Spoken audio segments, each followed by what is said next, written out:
arrinka toddobaad cuduradan dawa ka noqda murugada warwarkiyo walbahaarka waa salaatu ala nabiy alayhi salatu wassalaam wa salliga nabiga lagu salliyo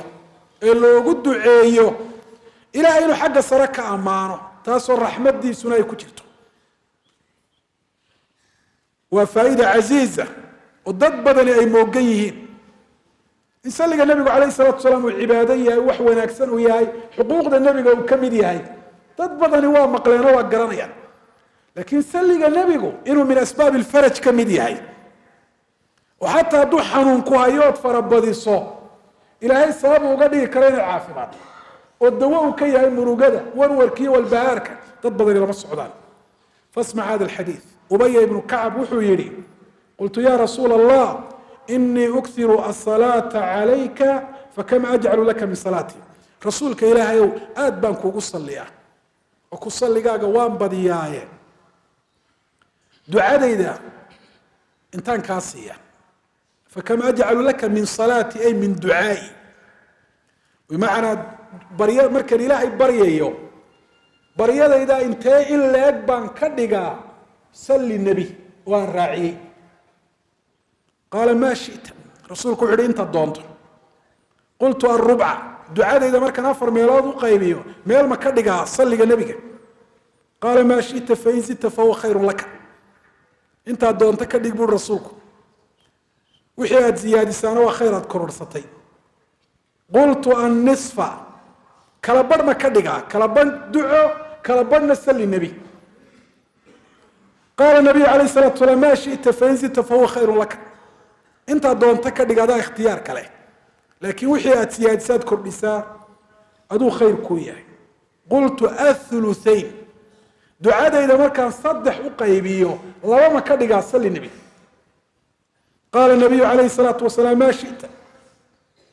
intaa doonto ka dhig fain zidta fahuwa khayrun laka haddaad intaa kasii ziyaadisana saasaa kuu khayr badan qultu ajcalu laka salaatii kullaha ducadayda oo dhan adaan kuu yeelayaa bimacnaa waxaan ka dhigayaa salli nebi su-aalba waan iska daynaya sabaa'irka xadiidku yahay alcilmiga qaarkoodna waxay idhahdeen duco khaasa buu u jeeday ee maaha macnuu qofku inuu iskaba daayo baryadii ilaahay iyadaa cibaada shareecaduna aada u dhiirigelis oo salliga nebiga inuu ku kaaftoomo maaha cumuuman waxaynu ka qaadanaynaa nebigu inuu dhiirigeliyey in salliga nebiga calayhi salaatu wasalaam la farabadiyo ما هي الفائدة من وراء ذلك حال فائدة يا رسولك حديثك سيجارة وشاي قال إذن تكفى همك ويغفر لك ذنبك نبي عليه الصلاة والسلام وحيري حدات سيدا ايش وتصلي جايga farabadiso ducadaada basal nabiyaad ka dhigto hamigaaga lagaaga filaan ana wax allaale waxaad ku hamiyeysaa doonayso diiniya adduunyo wada heli doonta